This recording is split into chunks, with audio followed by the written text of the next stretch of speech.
Example of this is on the CIP tour. We talked about the roof at City Hall. Roof estimates are in the ballpark of $140,000 to $150,000. If $25,000 is set aside each year until 2018, the budget impact in 2018 will be significantly less. It's very important that we try to forecast the future needs for our public facilities and budget accordingly. Goals for the CIP include balance the needs of future land development areas in the city with the needs of existing developed areas. We need to promote and enhance the economic development of the city of Gardner in a timely manner. We need to balance the need of public improvements and the present financial capacity of the city to provide these improvements. We need to provide improvements in a timely and systematic manner. We need to provide an opportunity for the citizens and interested parties to voice their requests for community improvement projects. One of the most important things is actually the development of the CIP, what that process is. There's typically 5 major groups responsible for the CIP process. The first one is the Capital Improvements Committee, and that's a group of key staff members, typically directors of the various departments, that initiate the CIP process. They establish an inventory of capital needs within their area of expertise. They evaluate each project, describe the proposed project in sufficient detail, and as a group, provide a preliminary ranking of each project relative to the funding cycle. The second group is the Public Works Director and the City Administrator. While both part of the committee, the Public Works Department and the City Administrator provide the first administrative check of the proposed CIP. The third is the Planning Commission and the Community Development Director. The Planning Commission has 2 primary responsibilities in the CIP process. First, they ensure that the recommendations within the CIP are consistent with the comprehensive plan.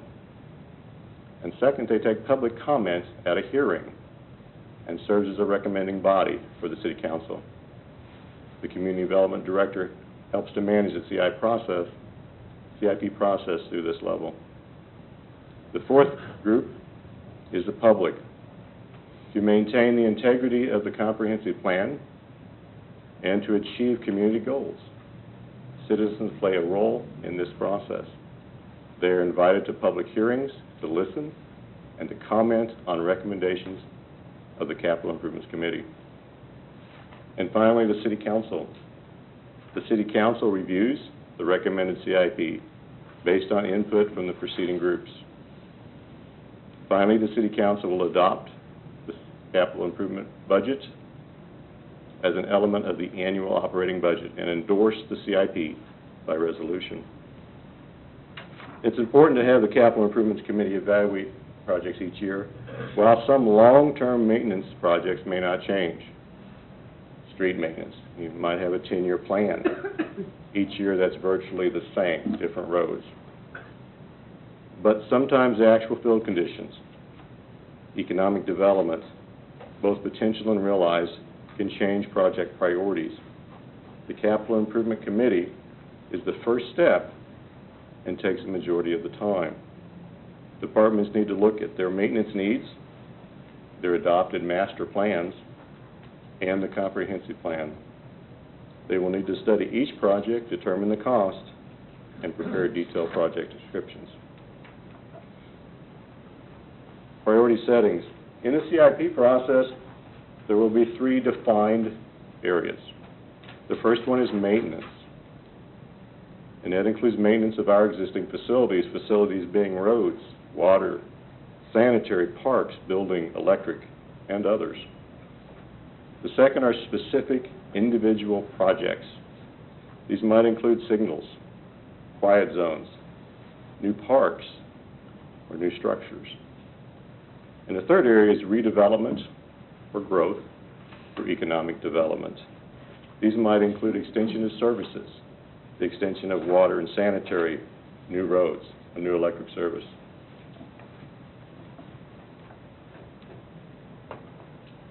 redevelopment, stabilization of decline, a project in the downtown corridor here in Gardner, whether that's the downtown overlay district, heading towards physical decline, might receive a higher rating than one with a blighted area because it can be seen as eliminating a greater problem before it occurs. New construction, projects that encourage new construction in older areas of the community are as important in many instances as projects in new areas. Consequently, they should be given consideration. Public support, the comprehensive plan.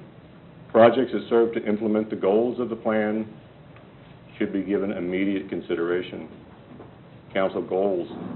Consideration should be given to projects that address adopted council goals. We also have intergovernmental considerations and geographic distribution.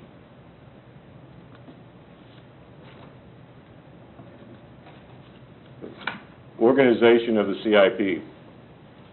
What you're presented tonight in your booklet and contains the organization of the CIP. The first thing is section 1 is an introduction. It's typically 4 to 5 pages. It provides an introduction to the CIP itself. Section 2 is summary information. It provides a summary of projects by year. It's typically 1 or 2 pages. It allows you a quick look at all the departments and the projects they have planned. Section 3 would be the detailed project sheets.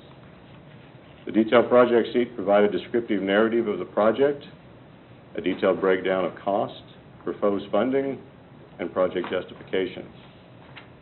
The detailed sheets are typically divided into each department. And the final section, section 4, are projects identified as future needs. Those are projects that department heads and the public has identified as something that's needed, but currently there is not a situation that warrants their construction or the funding is not available.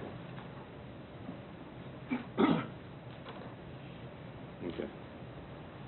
Highlights of the CIP. As mentioned during our CIP tour, the roof at City Hall has deteriorated to a point where it needs to be replaced in the 3 to 5 year time frame.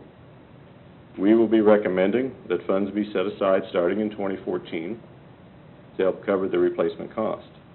It's tentatively scheduled for 2018. Also on the CIP tour, you're able to see the condition of the structure that houses the police department. The cost to make needed improvements to the structure, the HVAC, the electrical, and everything else is substantial. And if all that money is spent, you still end up with a building that was not designed for this function.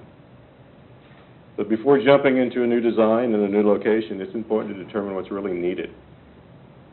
Typically, this would involve a facilities space needs study to look at the current and projected manpower and function, and to look for added possible future dispatch, courts, and etc.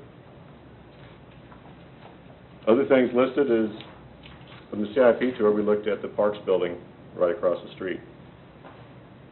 The new facilities space needs study should also look at parks maintenance. It should look at where they should be located, what do they need. Should they be standalone, or should they be combined at some point in time with public works operations?